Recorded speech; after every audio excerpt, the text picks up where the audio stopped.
Assalamualaikum warahmatullahi wabarakatuh. Bagaimana kabarnya hari ini? Semoga baik-baik saja. Seperti biasa, marilah kita berdoa terlebih dahulu. Berdoa dimulai. Berdoa selesai.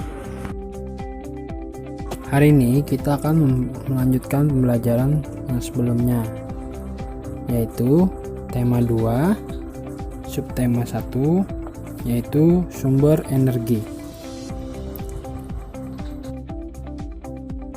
Pertama-tama, kalian akan mempelajari muatan PPKN. Di sini, pada pembelajaran sebelumnya, Bapak lupa memberikan informasi bahwa air dapat dimanfaatkan untuk membangkit listrik. Nah, di sini kita berhak memanfaatkan energi listrik untuk aktivitas sehari-hari, di mana listrik memiliki banyak manfaat. Kemudian, saat kita menggunakan listrik, kita juga akan memiliki hak dan kewajiban. Untuk hak pemanfaatan listrik, di mana kita memanfaatkan energi listrik untuk aktivitas sehari-hari, misalnya menonton TV dan lain-lain. Kemudian, untuk kewajibannya, kita harus berhemat menggunakan listrik. Contohnya, kita mematikan TV jika sudah selesai menonton. Kita tidak boros akan listrik. Itu adalah salah satu kewajibannya. Selanjutnya, tentang hak dan kewajiban dalam kehidupan sehari-hari. Kendaraan bermotor memerlukan bahan bakar minyak. Bahan bakar minyak merupakan sumber energi yang tidak dapat diperbaharui. Artinya, energi ini bisa sewaktu-waktu akan habis. Itu maksudnya tidak dapat diperbaharui. Penggunaan kendaraan bermotor memiliki hak dan kewajiban dalam menggunakan bahan bakar minyak. Haknya menggunakan bahan bakar minyak. Penggunaan bahan bakar minyak yang berlebihan, maka hak pengguna kendaraan bermotor yang lain maka tidak akan terpenuhi. Untuk itu, kita berkewajiban untuk menghemat penggunaan bahan bakar minyak.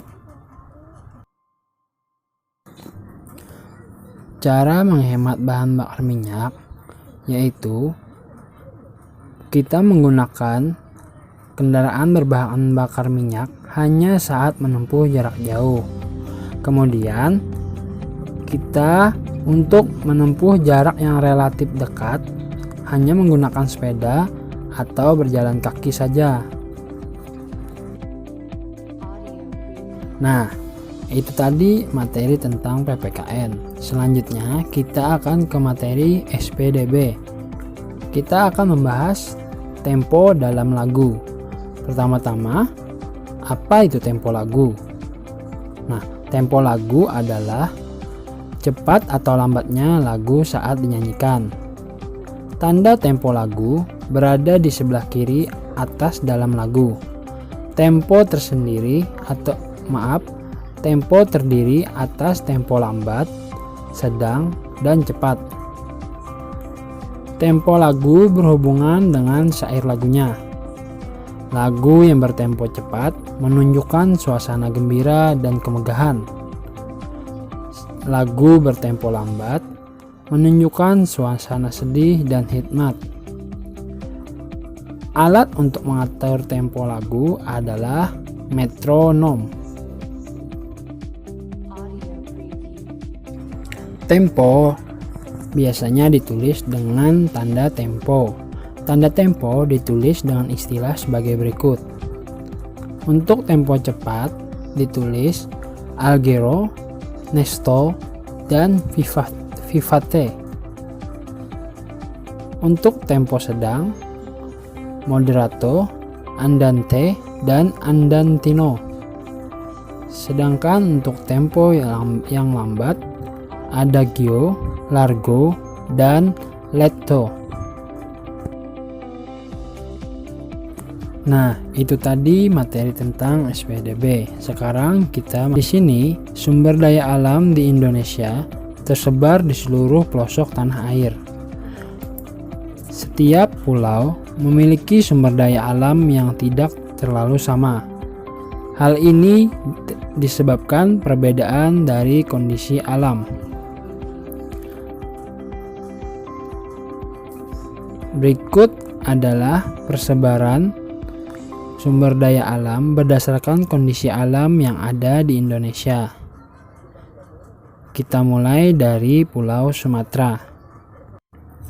Pada Pulau Sumatera memiliki banyak pegunungan. Kondisi ini dimanfaatkan untuk menanam tanaman budidaya seperti kopi, lada, coklat, tembakau, karet, dan kelapa sawit. Tidak itu saja, Pulau Sumatera juga kaya dengan hasil tambang seperti minyak bumi, batu bara, dan timah. Kelapa sawit dimanfaatkan untuk bahan baku pembuatan minyak goreng. Minyak bumi dan batu bara dimanfaatkan untuk bahan bakar. Yang kedua, Pulau Jawa. Pulau Jawa memiliki dataran tinggi, dataran rendah, dan pantai. Untuk dataran tinggi dimanfaatkan untuk tanah perkebunan teh, kopi, dan kina. Untuk di daerah dataran rendah, Pulau Jawa merupakan lahan persawahan yang tersubur di Indonesia. Salah satunya di daerah Karawang yang terkenal sebagai lumbung padi. Sedangkan untuk pesisir pantai Jawa banyak dimanfaatkan untuk budidaya ikan laut, rumput laut, pertanian garam, dan penjemuran ikan asin.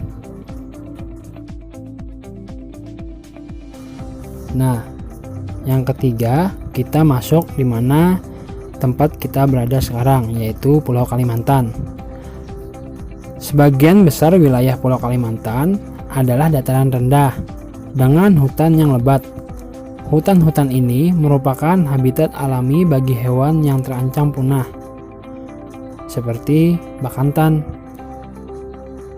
Hutan Kalimantan dimanfaatkan oleh manusia untuk ditanami sebagai sumber daya alam, seperti kelapa sawit, karet, dan rotan. Sumber daya alam ini harus diolah sebelum dijual. Kelapa sawit sendiri dapat diolah menjadi minyak goreng. Getah karet dapat diolah menjadi ban. Rotan dapat diolah menjadi kerajinan tangan. Kalimantan juga akan kaya hasil akan tambangnya, seperti minyak bumi dan batu bara.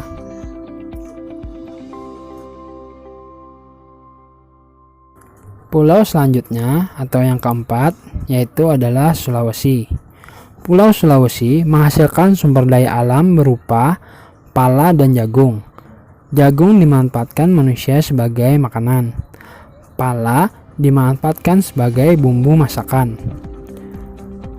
Daerah di sepanjang pantai Sulawesi dimanfaatkan untuk perkebunan kelapa. Pulau Sulawesi juga menghasilkan barang tambang seperti aspal. Aspal yang dimanfaatkan untuk pembuatan jalan raya. Pulau besar yang terakhir yaitu Papua. Sebagian besar wilayah Papua atau Pulau Papua berupa hutan konversi dan hutan lindung. Sagu merupakan salah satu sumber daya alam dari Papua. Sagu dimanfaatkan manusia sebagai makanan pokok. Papua juga menghasilkan rempah-rempah yang disukai pasar internasional. Papua merupakan salah satu pulau yang kaya hasil tambang. Hasil tambang Papua sangat beragam, seperti tembaga, emas, dan logam. Emas dimanfaatkan untuk bahan baku pembuatan mata uang dan perhiasan seperti anting, cincin, gelang, dan masih banyak perhiasan yang lainnya. Nah, itu tadi beberapa pelajaran pada kali ini. Sekarang Bapak yang memberikan sebuah tugas. Seperti yang dilihat,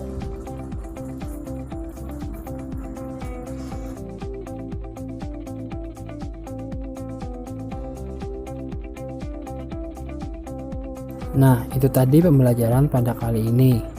Sebelum Bapak mengucapkan terima kasih, Bapak ingin berpesan, untuk pelajaran kalian diharapkan untuk mencari sumber bacaan yang lain, tidak hanya di buku dan video pembelajaran pada kali ini.